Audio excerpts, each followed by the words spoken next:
அறம் காக்க கூடி நிற்கிற அன்பு சொந்தங்கள் அனைவருக்கும் எனது அன்பான வணக்கங்களை தெரிவித்துக் கொண்டு இந்த மேடையை அலங்கரித்துக் கொண்டு எனக்கு முன்னால் பேசி அமர்ந்திருக்கக்கூடிய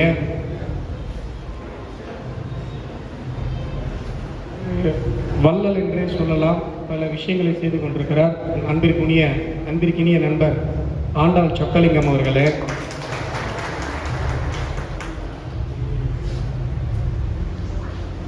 எனக்கு முன்னால் பேசி அமர்ந்திருக்கக்கூடிய என்னுடைய மனதிற்கினிய நண்பர் திருநாக்கரசு அவர்களே, மகாகவி பாரதியினுடைய வாரிசு, பயாலஜிக்கல் வாரிசு மட்டுமல்லாமல் கவிதையிலும் வாரிசாக இருக்கக்கூடிய நண்பர் வைரபாரதி அவர்களே, சாமானியன் என்று பெயரை வைத்திருந்தாலும் கூட சாமானியமாக இல்லாமல் பல விஷயங்களை மிகப்பெரிய அளவில் செய்து கொண்டிருக்கக்கூடிய தம்பி சாமானியன் நாகராஜ் அவர்களே, எனக்கு முன்னால் வஉசியும் நரேந்திர மோடியும் ஒரு ஒப்பீடு என்கிற ரீதியில் ஒரு அழகான ஒரு உரையை ஆற்றி சென்றிருக்கக்கூடிய தம்பி ரமேஷ் சிவா அவர்களே, ராஜராஜ சோழன் பற்றி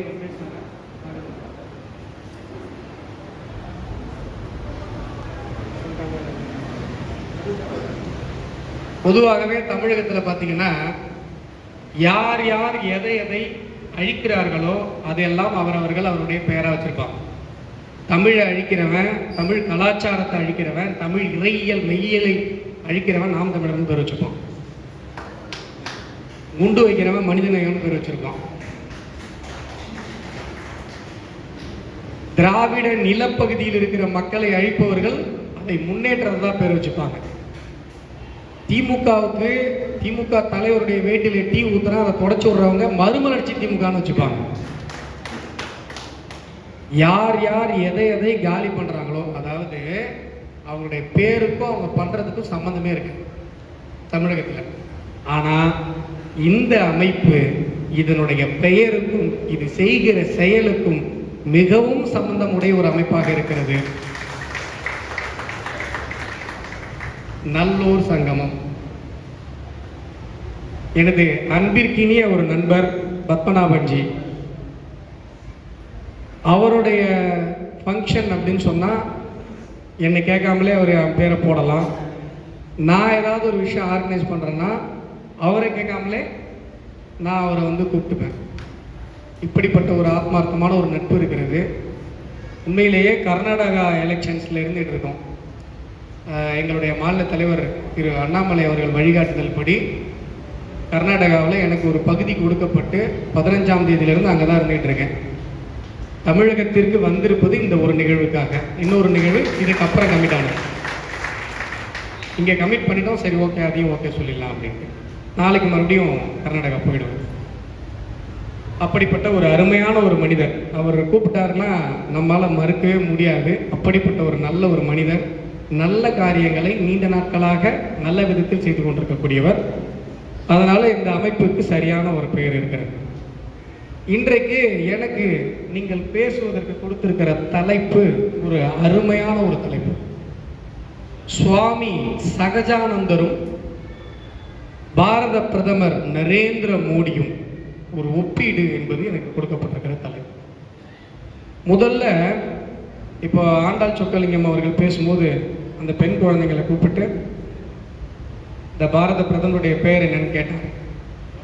அந்த குழந்தைங்க சரியாக நரேந்திர மோடி அவர்கள் என்று சொன்னதற்கு அவர் பரிசு கொடுத்தார். ஆனால் சுவாமி சகஜானந்தாவினுடைய பெயர் குழந்தைங்களுக்கு மட்டும் இல்லை, பெரியவங்களுக்கே தெரியும். ஆனால் தெரிந்திருக்க வேண்டிய ஒரு பெயர், கொண்டாடப்பட்டிருக்க வேண்டிய ஒரு நபர்,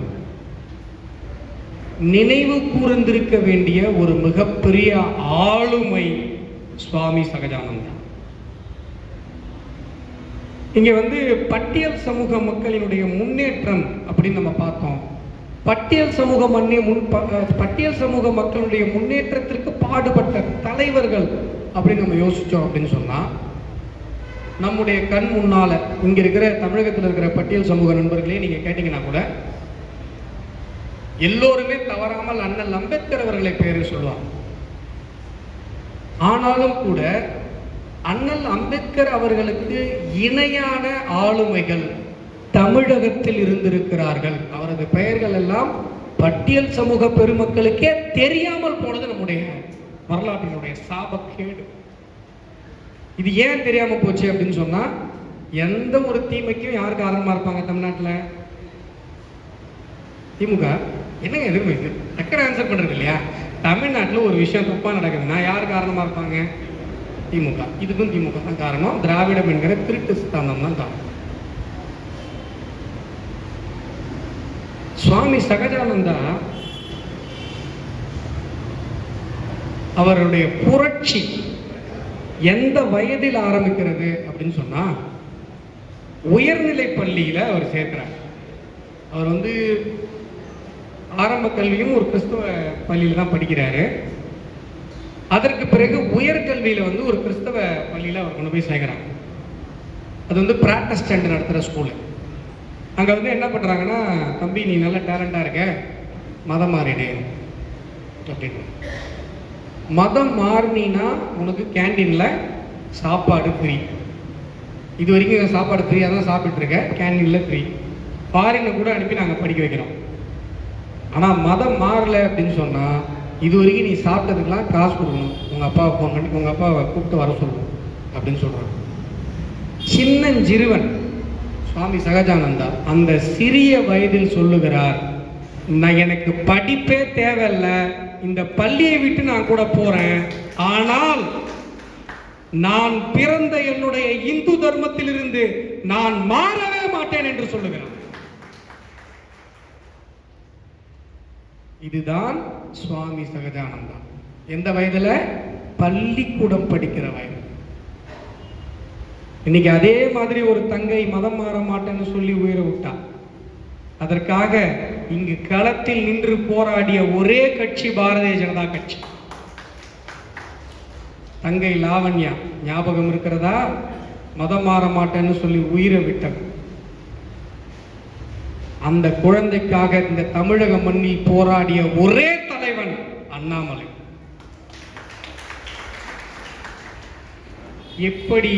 எப்படி தங்கை லாவண்யா மதம் மாற மாட்டேன் என்று தன்னுடைய கொள்கையில் உறுதியாக நின்றாலும், அதற்கெல்லாம் முன்னோடியாக இருந்தவர் சுவாமி சகஜானந்தர்.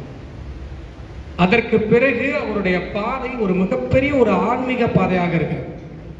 நரேந்திர மோடி அவர்களுடைய வாழ்க்கையையும் சுவாமி சகஜானந்தா அவர்களுடைய வாழ்க்கையிலும் இருக்கிற ஒரு ஒற்றுமையாக நான் பார்ப்பது, இந்த இரண்டு ஆளுமைகளும் தங்களுடைய அந்த டீன் ஏஜ்ல ஆன்மீக தேடலில் இருந்திருக்கிறார். குடும்பத்தை விட்டுவிட்டு தனக்கான குருவை தேடி அலைந்திருக்கிறார்கள் நண்பர்கள். நரேந்திர மோடி அவர்களுடைய வாழ்க்கை வரலாற்றை நீங்க புரட்டி பார்த்தீங்க அப்படின்னு சொன்னா, அவருடைய அந்த டீன் ஏஜ்ல இமயமலையை சுற்றி சுற்றி வந்து கொண்டிருக்கிறார். பேர் கிரில்ஸ் ஒரு ப்ரோக்ராம் ஒன்று பண்ணார். காட்டுல நரேந்திர மோடி அவர்களை கூட்டிட்டு நல்ல ஒரு -டிகிரியில் இருக்கிற ஒரு பனியில ஒரு போட்டை அவங்களே செஞ்சு அந்த ஓடையை கடக்கணும். பேர் கிரில்ஸ் கேட்கிறார், உங்களுக்கு வயதாகி விட்டது, நீங்க ஒரு நாட்டினுடைய பிரதமர், அது மட்டும் இல்லாமல் உலக தலைவர், எப்படி இது நீங்க உங்களால தாங்க முடியுது? உங்களுக்கு ரொம்ப கஷ்டமா இருக்கா அப்படின்னு கேட்கிறேன். அதற்கு நரேந்திர மோடி அவர்கள் சொல்லுகிறார், இன்னைக்கு நீங்க கூட இருக்கீங்க, நான் பல வருடங்களுக்கு முன்பாக இதே இமயமலையில் தனி மனிதனாக சுற்றி திரிந்திருக்கிறேன்.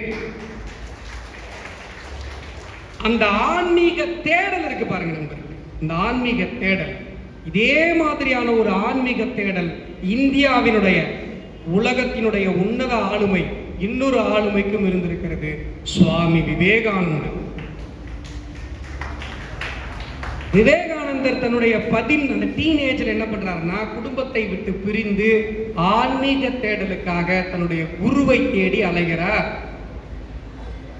இதுல ஒரு விசித்திரம் என்னன்னா, குருவை தேடி அலைகிற சிஷ்யர்களை நம்ம பார்த்திருப்போம். ஆனா சிஷ்யர்களை தேடி அலைந்த குருவை பார்த்திருக்கீங்களா? ராமகிருஷ்ண பரமஹம்சர். ராமகிருஷ்ண பரமஹம்சர் சொல்றார் ஒரு இடத்துல, ஒரு கன்று தன்னுடைய தாயை எப்படி தேடும், அந்த மாதிரி எனக்கு சிஷ்யர்கள் வேணும்னு நான் ஏங்கி தவிச்சிருக்கிறேன் அப்படின்னு சொல்றார் ராமகிருஷ்ண பரமஹம்சர். ஒவ்வொரு நாளும் தன்னுடைய வீட்டு மாடியில் ஏறி நிற்பாராம். இன்றைக்கு நம்முடைய சிஷ்யர்கள் வரமாட்டார்களா, நாளைக்கு நம்முடைய சிஷ்யர்கள் வரமாட்டார்களா அப்படின்னு சொல்லி ஏங்கி தவித்துக் கொண்டிருந்தார் ராமகிருஷ்ண பரமஹம்சர்.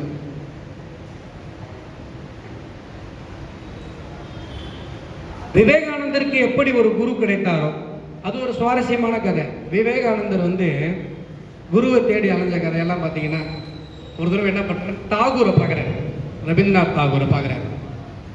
ரவீந்திரநாத் தாகூர் என்ன பண்ணுறாரு, கங்கை நதியில நடுவில் ஒரு போட், சின்ன போட்டில் அங்கே தான் நைட்டில் உட்காந்துருவார், நில ஒளியில் தான் கவிதை எழுதுவார்.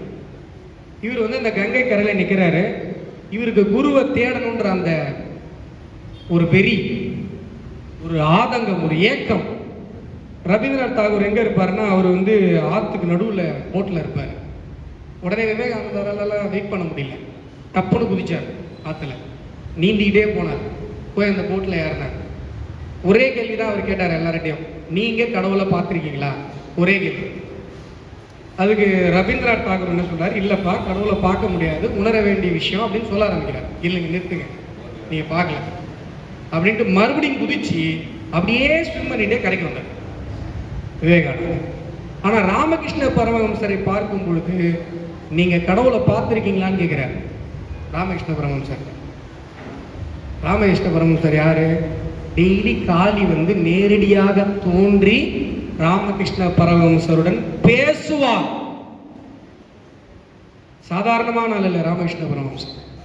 அவர் சொல்றார் விவேகானந்தர்கிட்ட, பார்த்திருக்கிறேன், உனக்கும் காட்டுகிறேன் அப்படின்னு சொல்றாரு. அது மட்டும் இல்ல, நீ டெய்லி நைட்டு தூங்கும் பொழுது, தினமும் இரவு தூங்கும் பொழுது உனக்கு ஒரு ஒளி தெரிகிறதா அப்படின்னு கேட்கிறார்.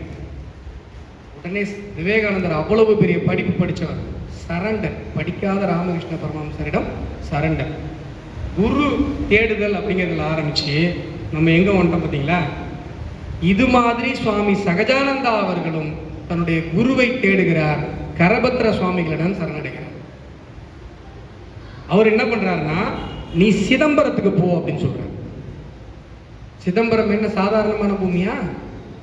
நந்தனார். நந்தனார் கதை எல்லாருக்கும் தெரியும். திருநாளை போவார் அவருடைய பேரு. ஏன் திருநாளை போவார் அப்படின்னு சொன்னா, எப்ப கேட்டாலும் சிதம்பரம் தில்லை நடராஜரை பார்க்கறதுக்கு நாளைக்கு போயிடுவேன்னு சொல்லுவார். நாளைக்கு போயிடுவேன், நாளைக்கு போயிடுவேன், நாளைக்கு போயிடுவேன்னு சொல்லிட்டே இருப்பார். அதனால நாளை போவார், சிறப்புக்காக திருநாளை போவார். அவருடைய ஒரே ஆசை தில்லை நடராஜரை தரிசிக்கணும்.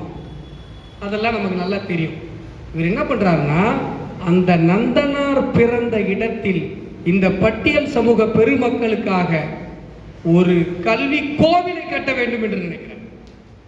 அது மட்டும் இல்ல, அங்க நந்தனாருக்கும் ஒரு கோவிலை கட்டியிருக்கிறார் சிதம்பரத்தில். நந்தனாருக்கான கோவிலை கட்டியது சுவாமி சகஜானந்தா. அடிக்கல் நாட்டியர் யார் தெரியுங்களா? காந்தி.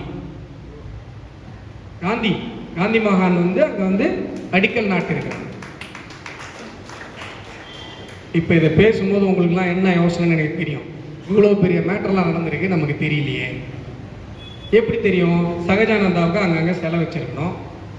ஒரு பட்டியல் சமூகத்தில் இவ்வளவு பெரிய மனிதர் வாழ்ந்திருக்கிறார் அப்படின்னு சொல்லி தமிழகத்தில் செலவு வச்சிருக்கணும். இவருக்கு ஒரே ஒரு மணிமண்டபம் கட்டுவதற்கு மக்கள் போராடி கட்ட வச்சாங்க. அதுவும் செல்வி ஜெயலலிதா அவருடைய காலகட்டத்தில் சிதம்பரத்தில். ஆனா எழுதாத பேனாவுக்கு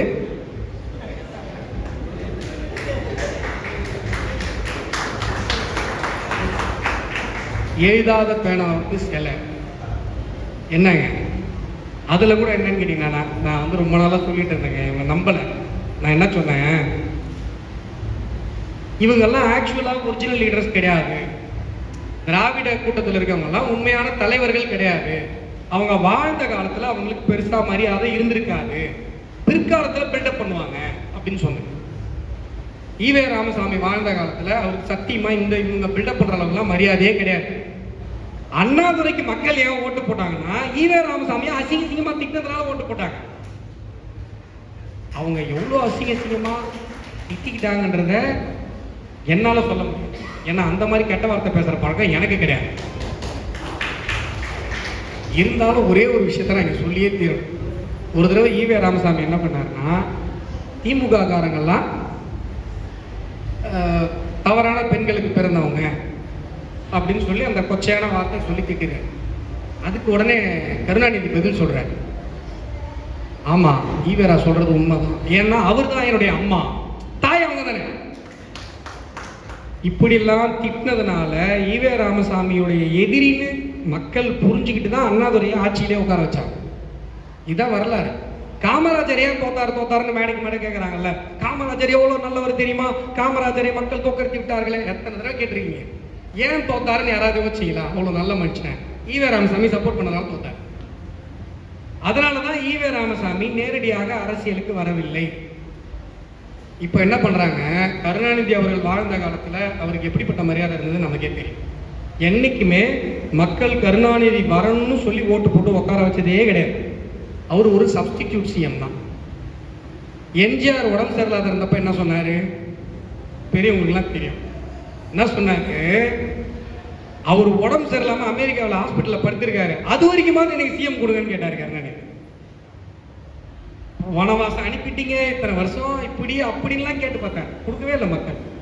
அதற்கு பிறகு ஜெயலலிதா அம்மையாரை மக்களுக்கு பிடிக்கவில்லை என்கிற போதெல்லாம் உட்கார வைக்கப்பட்ட சப்ஸ்டிடியூட் சிஎம் தான் கருணாநிதியை தவிர, ஜெயலலிதா வேண்டாம் என்பதற்காக உட்கார வைக்கப்பட்டவர் தானே ஒழிய கருணாநிதி வேண்டும் என்று உட்கார வைக்கப்பட்டவர் கிடையாது. இப்ப என்ன பண்றாங்க, திருவள்ளுவரை விட பெருசா இவருடைய பேனாவுக்கு ஒரு சிலையை வச்சு அதை ஒரு டூரிஸ்ட் ஸ்பாட்டா ஆக்கி பின்னால் வருகிற சந்ததியினருக்கு, அந்த இழிச்ச வாயர்களுக்கு இவர் யார் என்று தெரியவா போகிறது. இந்த வடிவேலு காமெடி ஒன்று பாருங்க, இம்சை அரசன் முகத்தை மறைச்சிக்கிட்டு பாடி பில்டர் மாதிரி ஒரு ஓவியத்தை வரைவாங்களே, அதே தான் இந்த பேனாக. நாளைக்கு வரப்போற குழந்தைங்களை கூட்டிட்டு வரும்போது, ஏன் இங்க சம்பந்தமே இல்லாமல் இவ்வளோ பெரிய பேனா நின்றுட்டு இருக்குதுன்னு ஒரு குழந்தை கேட்கும். உடனே இவர் கருணாநிதினு ஒருத்தர் இருந்தாரு, அவங்க பாஷையில் கலைஞர்னு இருந்தாரு, அவரு அப்படியே எழுதி தள்ளிட்டாரு, அவர் எழுதுனதான் தமிழன் தூங்கிட்டு இருந்தவங்களாம் மூச்சுக்கிட்டான், இப்படி ஒரு பில்டப் பண்ணுவாங்க. எப்படி இப்போ ஈவேராவுக்கு ஒரு பில்டப் பண்ணி நம்ம ஆளுகளே பேசும்போது பெரியார் பெரியார்னு சொல்றாங்களோ அது மாதிரி பாருங்க. மறுபடியும் எங்கேயோ வந்துட்டோம். சகஜானந்தாவிற்கு இந்த அதாவது இந்த தமிழகத்தில் இருக்கிற பட்டியல் சமூக மக்களுக்கு ஒரு மிகப்பெரிய விழிப்புணர்வை ஏற்படுத்தி கொடுத்த சகஜானந்தாவிற்கு ஒரு சிலையை வைப்பதற்கு மனசில்லாத இவங்க எழுதாத பேனாவுக்கு 80 கோடியா, 80 கோடியில சிலை. ஆனா ஸ்கூல் நடத்துறதுக்கு காசு இல்லையா, ஸ்டாலின் காசு கொடுங்க, ஸ்கூல் நடத்துறதுக்கு காசு இல்லை அப்படின்னு கேட்குறேன். இதுல இன்னொரு விஷயம் என்ன அப்படின்னு நீங்க பாத்தீங்க அப்படின்னு சொன்னா, சுவாமி சகஜானந்தருடைய வாழ்க்கையை நீங்க பாருங்க. அவர் ஒரு விஷயத்த சொல்றாரு, இது நான் ரொம்ப நாளா சொல்லிக்கிட்டே இருக்கேன் இந்த விஷயத்தை. இரட்டைமலை சீனிவாசன் அவர்களுடைய கருத்தியலும் இதேதான், சுவாமி சகஜானந்தாவினுடைய கருத்தியலும் இதேதான். இது பட்டியல் சமூக நண்பர்கள் மத்தியில மாத்திரமல்ல, பொதுவாக எல்லா இந்து, இன்னும் சொல்ல போனால் எல்லா மக்களிடமும் பேச வேண்டிய, சிந்திக்க வேண்டிய ஒரு கருத்து. இதை நான் சொல்லிக்கிட்டே இருக்கேன். நீங்க என்ன பண்றீங்க, 4000 ஜாதி அழிக்கணுங்கிறீங்க. நான் என்ன சொல்றேன், அது சாத்தியம் இல்லைன்னு. 4 ஜாதியின் மீது திணிக்கப்பட்டிருக்கிற வெகுஜன தாழ்வு மனப்பான்மையை உடைத்து விட முடியும் என்று நான் சொல்லுகிறேன்.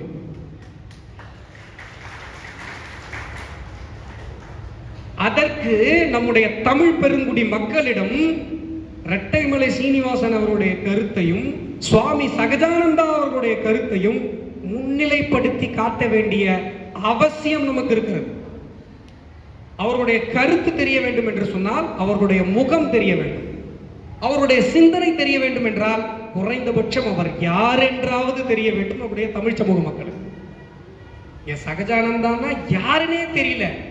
சோகம் என்ன அப்படின்னு சொன்னா, பட்டியல் சமூகங்கள் இருக்கிற பட்டியல் சமூக பெருமக்களுக்கே தெரியல. அவரை பற்றிய பேச வேண்டிய சூழல் இருக்கிறது. இரட்டைமலை சீனிவாசன் என்ன சொல்றாருன்னா, பறையர் அப்படிங்கிற ஒரு பெயரை அவமானகரமான பெயராக கருதாமல் அந்த பெயரிலேயே எழுந்து வாருங்கள்னு சொன்னாங்க. சுவாமி சகஜானந்தாவினுடைய கருத்தியல் எந்த அளவிற்கு நீளுகிறது, அவருடைய சிந்தனை எந்த அளவுக்கு இருக்கிறது அப்படின்னு சொன்னா, இது பண்பாட்டு ரீதியாக சிவ சாம்பவ குலம் என்று அவருடைய குலத்தை சொல்லுகிறார். உண்மை. நீங்க ஆராய்ச்சி பண்ணி பார்த்தீங்கன்னா பட்டியல் சமூகத்திலே வள்ளுவர் சமூகம்னு ஒன்று இருக்கு. நான் ஒரு தடவை இந்த விஷயத்தை நான் ஒரு காணொலியில் சொன்னேன். ஒரு நண்பர் எனக்கு பேசினார், நீங்க சொல்லிதான் எங்களுக்கு வள்ளுவர் சமூகம் ஒரு சமூகம் இருக்கிறதே தெரியும்னு பேசினார். இன்னைக்குமே நீங்க அந்த வள்ளுவர் சமூகத்தில் பார்த்தீங்கன்னா அவருடைய வாழ்வியல் முறை என்பது முழுமையாக சைவ சித்தாந்த நெறிமுறையில் 100% இருக்கும். அவங்க இறந்தாங்கன்னா அவங்கள புதைக்கும் போதே வில்வத்தையும் விபூதியும் போட்டு தான் புதைப்பாங்க. பட்டியல் சமூகம். திருவாரூர்ல யானை ஏறும் பெரும்பறைன்னு கல்வெட்டு இருக்கு. இந்து சமூகத்தை பொறுத்தவரை, நம்முடைய தர்மத்தை பொறுத்தவரை தாழ்வானவர்கள் என்று யாருமே கிடையாது. தான் சொன்னார் பாரதி, அடிமை என்று எவனும் இங்கு இல்லை. இங்கெல்லாம் அடிமை கீழான ஜாதின்னு எதுவுமே கிடையாது. நான் இன்னொரு விஷயம் சொல்றேன். நரேந்திர மோடி அவருடைய ஒரு விஷயத்தை சொல்லிட்டு நான் சொல்றேன். நரேந்திர மோடி அவர்கள் இப்ப அப்படியே நீங்க அந்த சுவாமி சகஜானந்தாவினுடைய அந்த சிவசாம்பவ குலம் என்கிற அந்த கருத்தியல், அவர் பள்ளிக்கூடங்களை கட்டி சமஸ்கிருதத்தை போதிச்சார். சமஸ்கிருதத்தை போதிச்சார். அந்த தாழ்வு மனப்பான்மை, வெகுஜன தாழ்வு மனப்பான்மையை நீக்குகிற அவருடைய அந்த சிந்தனையை நீங்க அப்படியே ஒரு புறம் கருத்தியல்ல வைத்துக்கொண்டு நம்முடைய நரேந்திர மோடி அவர்கள் செய்த ஒரு விஷயத்தை நான் சொல்றேன். அம்பேத்கருக்கு ஒரு இன்டர்நேஷனல் சென்டர் ஒன்று கட்டுறாரு டெல்லியில. அம்பேத்கர் புறக்கணிக்கப்பட்டவர், அதாவது காங்கிரஸால புறக்கணிக்கப்பட்ட ஒரு தலைவர். அவர் வாழ்ந்த காலத்திலும் சரி, அவர் அமைச்சரவை விட்டு ஏன் வெளியேறினார், நேருவினுடைய அமைச்சரவை விட்டு ஏன் வெளியேறினார் என்பதை அண்ணல் அம்பேத்கர் அவர்களே சொல்லியிருக்கிறார். நேரு அவருக்கு என்னென்னலாம் துரோகம் பண்ணாரு, எப்படிலாம் ஒதுக்கி வச்சாரு அப்படிங்கிறது. வாழ்ந்த பிறகும் கூட அவருக்கு நோபல் பாரத ரத்னா கொடுக்கிறதா இருக்கட்டும், எல்லா விஷயத்திலும் அவருக்கு அங்கீகாரம் இல்லாமல் செய்தவர். அதே மாதிரி பட்டேல் அவர்களுக்கு. ஆனா நரேந்திர மோடி என்ன பண்ணார்னா, அம்பேத்கர் லண்டன்ல படிச்ச இடத்த இந்திய அரசாங்கம் விலைக்கு வாங்கி அங்க போய் ஒரு மிகப்பெரிய ஒரு அமைப்பு, ஒரு பில்டிங்கை கட்டிச்சு, ஒரு நினைவல். அவர் எங்கெங்கெல்லாம் படிச்சார், பிறந்த இடம், முக்தி அடைந்த இடம், எல்லா இடங்களையும், தீட்சை வாங்கின இடம், எல்லா இடங்களிலும் நினைவாலயங்களை கட்டி நரேந்திர மோடி அரசாங்கம் அறிவித்தது. நம்முடைய நரேந்திர மோடி அவர்கள் அறிவித்தார். இதெல்லாம், இந்த பகுதிகள் எல்லாம் பாரத தேசத்தின் புண்ணிய ஸ்தலங்கள். அதுல ஒரு விஷயம் நீங்க பாருங்க, உள்ளுக்குள்ள இருந்து செய்யாம, அதாவது அரசியலுக்காக செய்யறவங்க இதை செய்ய முடியாது. ஒரு விஷயம் நான் சொல்றேன். International centre, doctor Ambedkar international centre கட்டுறாருங்க டெல்லியில. அதுக்கு நடுவுல அப்படியே மத்தியமா டாக்டர் அம்பேத்கருக்கு சிலை வைக்கணும். நீங்க தலைவர்களுடைய சிலைகள்லாம் பாத்தீங்கன்னா ஒவ்வொரு தலைவருக்கும் ஒரு போஸ்டர். அண்ணாதுரை அண்ணா இப்படி கை நீட்டிட்டு இருப்பாரு, இல்லைன்னா புக் வச்சு சப்பலங்கால் போட்டு படிச்சுட்டு இருக்கிற மாதிரி இருக்கும். ஈவே ராமசாமிக்குன்னு ஒரு ஸ்ட்ரக்சர் இருக்கும். கருணாநிதி அவர்களுக்கு ஒரு சிலை வச்சிருக்காங்க. அது ஒரு காமெடியா இருக்குன்னு சொல்லி கூட சில மீம்ஸ் வந்தது. இப்போ ஜெயலலிதா அவர்களுக்குன்னு ஒரு ஸ்ட்ரக்சர், அந்த சிலைகள்ல ஒரு ஸ்ட்ரக்சர். நீங்க அண்ணல் அம்பேத்கருடைய சிலையை நீங்க இந்தியா முழுசும் பாருங்க, ஒரே மாதிரி தான் இருக்கும், அந்த கை நீட்டுற மாதிரி அந்த போஸ்டர்லாம். ஆனா நரேந்திர மோடி அதை மாத்தாருங்க. இந்த நான் சொல்றேன், இந்த இன்டர்நேஷனல் சென்டர்ல நடுவுல சேலைனா நல்லா பிரம்மாண்டமான சிலை, கால் மேல கால் தூக்கி போட்டு உட்கார்ந்து இருக்கிற மாதிரி ஒரு சிலை. ஏங்க, மனசுல இல்லாம ஒரு மனுஷனால அதை செய்ய முடியுமாங்க? நம்மளாம் பேசுறோங்க, மனசுல இல்லாம ஒரு மனுஷனால இதை செய்ய முடியுமா? நரேந்திர மோடி அவர்கள் ஓபிசி சமூகத்தை சார்ந்தவர். அவர் யோசிக்கிறாருங்க, அந்த சிலை ஜெய்ஜாண்டிக்கான ஒரு சிலை, கால் மேல கால் தூக்கி போட்டுட்டு கம்பீரமா உட்கார்ந்துருக்கணும் அப்படின்னு நினைக்கிறாருங்க. யார் போனாலும் அந்த காலுக்கு கீழே தான் நின்னாங்க. இதுதான் நரேந்திர மோடி. இதுதான் மனதிலிருந்து யோசிக்கும், சும்மா அரசியலுக்காக பேசுறது கிடையாது. இவங்க வைக்கிறாங்க பேனாவுக்கு சிலை, எங்கால் வச்சாரு அண்ணல் அம்பேத்கருக்கு சிலை, அதுவும் கால் மேல கால் தூக்கி போட்டிருக்கிற மாதிரி. நீங்க ஒரு விஷயம் பாருங்க, இந்திய சுதந்திரமாக இருக்கட்டும், சமூக நீதி போராட்டமாக இருக்கட்டும், இது ரெண்டுமே சங்கிங்க தாங்க பண்ணியிருக்காங்க, இதாங்க வரலாறு. ஆனா நம்மகிட்ட கேட்பாங்க, ஆர்எஸ்எஸ் சுதந்திரத்திற்காக என்ன செய்தது? அட பாவி, ஆர்எஸ்எஸ் தாண்டா சுதந்திரத்துக்கே முக்கியமான காரணமாக இருந்தது. ஆர்எஸ்எஸ் தோற்றுவித்தவர் டாக்டர் எட்கேவர் அவர்கள் சுதந்திர போராட்டத்திற்காக தான் ஜெயிலுக்கு போறார். சுதந்திர போராட்டத்துக்காக ஜெயிலில் போய் யோசிக்கிறார், நம்ம இவ்வளோ பேர் இருக்கோம், 30 கோடி பேர் இருக்கோம். பாரதி பாடுறாருல, 30 கோடி முகமுடையால் எனினும் சிந்தனை ஒன்றுடையால். 30 கோடி பேர் இருக்கோம், நல்லக்காரன் ஒரு 3 லட்சம் பேர் 4 லட்சம் பேர் இருக்கான், இவன் எப்படி நம்மளை ஆள முடியுது? அப்போ அவருக்கு ஒரு விஷயம் தோணுகிறது, அவனுடைய பலத்தினால் அவன் நம்மை அடக்கி ஆளவில்லை, நம்முடைய பலவீனத்தினால் அவன் நம்மை அடக்கி ஆண்டு கொண்டிருக்கிறான். நம்முடைய பலவீனம் போக்கப்பட வேண்டும் என்று யோசிக்கிறார். இந்திய மக்களினுடைய பலவீனம் போக்கப்பட வேண்டும் என்பதற்காக தொடங்கப்பட்ட இயக்கம் ஆர்எஸ்எஸ். இந்திய மக்களினுடைய பலவீனம் போக்கப்பட்டதற்கு பிறகு இந்தியாவிற்கு சுதந்திரம் கிடைத்தது. இதுதான் உண்மை. சிந்தனையில நம்ம அடிமையா இருந்தோம். நாங்கள் 30 கோடி ஜனங்களும் நாய்களோ பன்றி சேய்களோன்னு பாடினா பாரதி.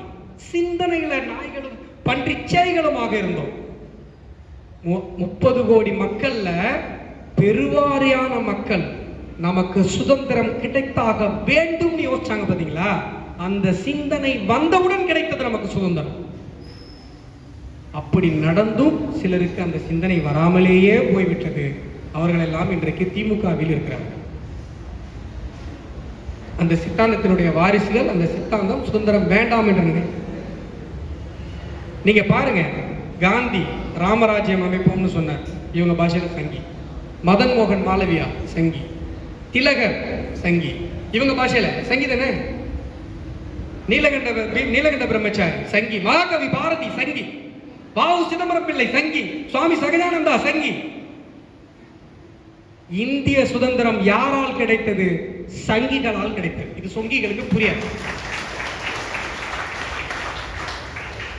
என்னுடைய தேசம், என்னுடைய தர்மம், என்னுடைய வழிபாடு, என்னுடைய வாழ்வியல் என்று நினைச்சவன் மட்டும்தான்டா ஆக்கிரமிப்பாளர்களுக்கு எதிராக இந்த மண்ணில் போராடினான்.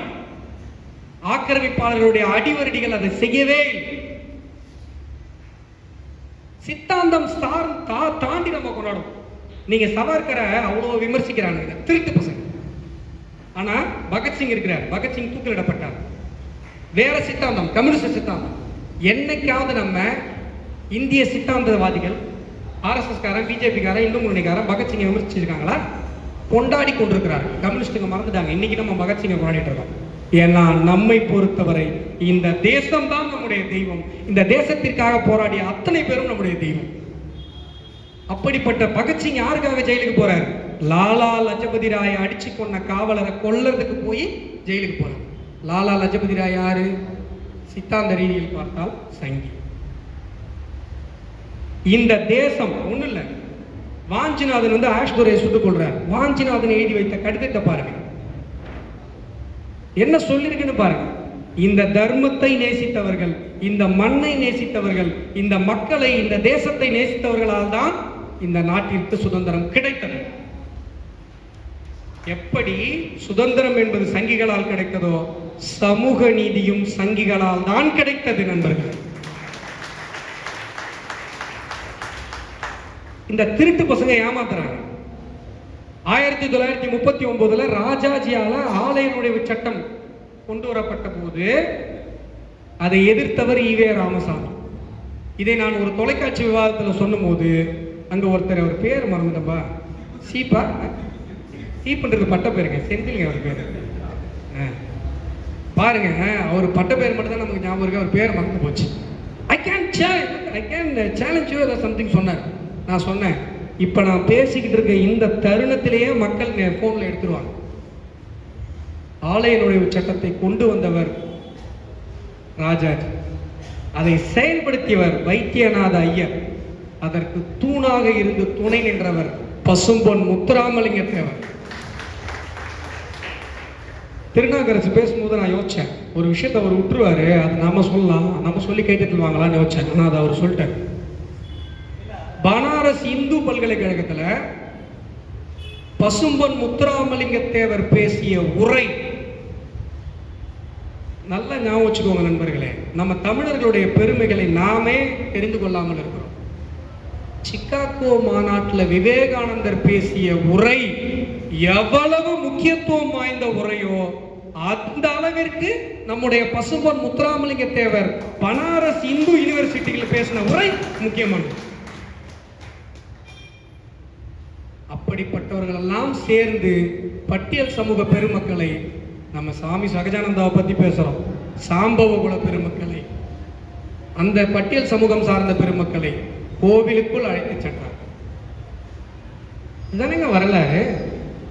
1000 ஆண்டுகளுக்கு முன்பாக சமூக நீதியை பேசிய மிகப்பெரிய சங்கி ராமானுஜரா இல்லையா? அவர் பேசாத சமூக நீதியை நீ என்ன பேசி கீழ்ச்சிட்டே நீ பேசிட்டு இருக்க. ராமானுஜர் ஆத்துக்கு குளிக்க போவார். ஆத்துல குளிக்க போறப்பெல்லாம் அவர் என்ன பண்ணுவார்னா, ஒரு உயர் ஜாதின்னு சொல்ற சிஷ்யனுடைய தோல்ல தான் கையை வச்சுட்டு வருவார். குளிச்சு ஏஞ்சதுக்கு அப்புறம் அந்த பட்டியல் சமூகத்தை சார்ந்த சிஷ்யனை கூப்பிடுவார். எங்க இருந்தாலும் கூப்பிடுவார், வா வா கமான் அப்படின்னு சொல்லிட்டு குளிச்சதுக்கு அப்புறம் ஆத்துல முங்கி ஏஞ்சதுக்கு அப்புறம் அவருடைய தோல்ல தான் கை வச்சுட்டு கரையை விட்டு மேலே ஏறி வருவார். இது ராமானுஜருடைய சிஷ்யர்களுக்கே ஒரு மன வருத்தம். என்ன இது, ஒவ்வொரு நாளும் குளிச்சு எழுந்திரிக்கும் போது பட்டியல் சமூகத்தை அந்த சிஷ்யரையே கூப்பிடுறாரு அப்படின்னு சொல்லிட்டு ஒரு நாள் என்ன பண்ணிடுறாங்க, பிளான் பண்ணி அவர் குளிச்சுட்டு இருக்கும்போது இவரை வேலை சொல்லி அனுப்பிடுறாங்க அந்த சிஷ்யரை. இவர் குளிச்சு எழுஞ்சிட்டு அவர் கூப்பிடுறாரு, இந்த பட்டியல் சமூக சிஷ்யரை கூப்பிடுறாரு. இல்லை அவர் வேலையை வேற அவர் வேலையாக போயிட்டாரு. சரி அப்போ நீ வா அப்படின்னு இந்த உயர்ஜாதி சிஷ்யர் வர. ராமானுஜர் என்ன பண்றாருன்னா, தன்னுடைய தோல்ல இருந்த துண்டை ஆத்துல முக்கி ஈரம் பண்ணி புழிஞ்சி அதை தூக்கி இவருடைய தோல்ல போட்டு அந்த துண்டு மேல இவர் கையை வைக்கிறார். வச்சது மட்டும் இல்ல, ஈரத்துணிக்கு தீட்டு கிடையாதுன்றாரு. உடனே உயர்ஜாதி சிஷ்யருக்கு ரொம்ப மனசு வேதனையா போச்சு. நாங்க இப்படி சொல்லிட்டீங்களே, அவரை மட்டும் நீங்க அப்படியே துண்டு இல்லாம தொடுவீங்க, இத்தனைக்கும் அவர் ஒரு தாழ்ந்த ஜாதி தானே அப்படின்னு சொல்லுங்க. அவன் தாழ்ந்த ஜாதி, நீ உயர்ந்த ஜாதின்னு உன் மனசுக்குள்ள இருக்கு பத்தியா ஒரு தீட்டு, அந்த தீட்டு என்னை அண்டிவிடக்கூடாது. அதுக்கு தாண்டா இந்த ஈரத்துணின்னு சொன்னாரா. அடுத்து ஒரு ஹரிஜன சமுதாயத்தை சேர்ந்த ஒரு மனிதருக்கு பூணூல் போட்டது யாரு தமிழ்நாட்டில்? என்னங்க, மகாகவி பாரதி. அந்த மகாகவி பாரதி யாரு? சதா சர்வகாலமும் சாமி கும்பிட்டு இருந்த நம்முடைய இந்து கடவுள்கள் அத்தனை பேருக்கும் பாட்டு எழுதி வைத்த சங்கி. உண்டா இல்லையா? உண்டு. அதற்கு பிறகு ராஜாஜி, நம்முடைய சுவாமி சகஜானந்தர் பட்டியல் சமூகத்தில் ஒரு மிகப்பெரிய புரட்சியை செய்தவர் மட்டுமல்ல, ஆன்மீகத்தில் ஒரு மிகப்பெரிய புரட்சியை செய்தவர். சரி, இப்போ சுவாமி சகஜானந்தர் அந்த காலத்துல எப்படி இருந்தார்? இவங்க சொல்றாங்கல்ல, ஒதுக்கப்பட்ட பிதுக்கப்பட்ட, நாங்க படம் எடுத்துட்டோம் அதனால எங்களை ஒதுக்கிட்டாங்க, இவங்க தான் எல்லாத்தையும் இது பண்றாங்க. ஆனா பேசுறாங்கல்ல, சுவாமி சகஜானந்தர் பாருங்க, வஉசியோடு சகஜமாக இருந்திருக்கிறார். வஉசி எழுதிய பாடல்களுக்கு பாயிரம்லாம் எழுதியிருக்கார், சிறப்பு பாயிரம். கொண்டாடப்பட்டிருக்கிறார் நண்பர்கள், கொண்டாடப்பட்டிருக்கிறார். சுவாமி சகஜானந்தா கொண்டாடப்பட்டிருக்கிறார். இவர் ஸ்கூல் ஆரம்பிச்சாருன்னு சொன்னல, ஸ்கூலுக்கு நிலம் கொடுத்தது யார் தெரியுங்களா? ராஜாஜி. எவ்வளவு நிலம் நினைக்கிறீங்க? 52 ஏக்கர். இன்னைக்கும் அந்த பள்ளிகள் நடந்து கொண்டிருக்கிறது, விடுதிகள் நடந்து கொண்டிருக்கிறது. ஆதி திராவிடர் நலத்துறையின் சார்பாக அந்த பள்ளிகள் நடந்து கொண்டிருக்கிறது. இடஒதுக்கீட்டு விஷயத்தை பொறுத்தவரை அண்ணல் அம்பேத்கர் தான் SC ST ரிசர்வேஷனை கொண்டு வந்தார் நமக்கு தெரியும். ஆனா அண்ணல் அம்பேத்கர் MP ஆனது நம்முடைய சப்போர்ட்ல. அடுத்தது OBCக்கு என்று ஒரு இடஒதுக்கீடு பேசப்பட்ட போது 1950 காக்கா கலைஞர் கமிட்டி அமைக்கப்பட்ட போது அந்த அந்த கமிட்டியோட ரிப்போர்ட்டை தூக்கி குப்பத்தொட்டில் போட்டது காங்கிரஸ். அதற்கு பிறகு காங்கிரஸ் அல்லாத பாஜக ஆதரவு பெற்ற அரசாங்கம் வரும்பொழுதுதான் மொரார்ஜி தேசாய் அவர்களால் ஓபிசிக்கு ஒரு கமிஷன் அமைக்கப்பட்டது. அதற்கு பிறகு மீண்டும் காங்கிரஸ் வந்ததுனால அது மறுபடியும் கிடப்பில் போடப்பட்டது. திருப்பி விபி சிங் நம்முடைய ஆதரவு பெற்ற அரசாங்கம், அதில் ஒரு கதை விடுவாங்க, நம்ம ஆளுங்களே அது பதில் சொல்லாமல் இருப்பாங்க. விபி சிங்குடைய ஆதரவை இவங்க வந்து மண்டல் கமிஷனுக்காக தான் வாபஸ் பண்ணாங்கன்னு கிடையாது. காஷ்மீரில் நடந்த காஷ்மீர் ஃபைல்ஸ் வந்தது இல்லையா, அந்த படுகொலைகள், அதற்காக தான் நம்ம விபி சிங் அரசாங்கத்தை எதிர்த்தமே வழிய இந்த ஓபிசி இடஒதுக்கீட்டுக்கு பாஜக தான் 100% துணை நின்றது. அதற்கு பிறகு ஓபிசிக்கு என்று ஒரு ஆணையம் அமைக்கப்பட வேண்டும் என்று இந்திரா சகானி வழக்கில் 1992 உச்ச நீதிமன்றமே சொன்னதற்கு பிறகும் கூட இவங்க அதை செய்யவே இல்லை. இன்னைக்கு நம்முடைய பிரதமர் நரேந்திர மோடி அவர்கள் தான் அதை செய்திருக்கிறார். இந்த மனநிலை பாதிக்கப்பட்டவர்கள் இடபிள்யூஎஸ் பத்தி மட்டும்தான் பேசுவாங்க. இடபிள்யூஎஸ் அப்படிங்கிறது 113வது சட்ட திருத்தம். 112வது சட்ட திருத்தம் என்ன அப்படின்னு சொன்னா, ஓபிசிக்காக கான்ஸ்டிடியூஷனல் அத்தாரிட்டி கொண்ட ஒரு ஆணையத்தை அமைப்பது. அந்த ஆணையத்தை அமைத்து கொடுத்தவர் நம்முடைய நரேந்திர மோடி. இப்ப சொல்லுங்க, சமூக நீதியை பத்தி பேசுறதுக்கு சங்கிகளை தவிர யாருக்கு உரிமை இருக்கு?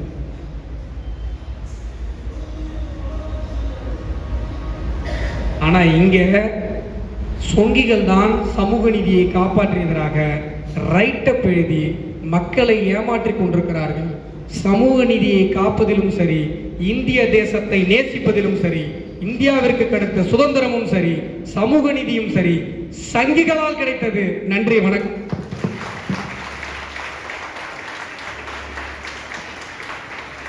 அருமை அருமை அருமை அருமை அருமை.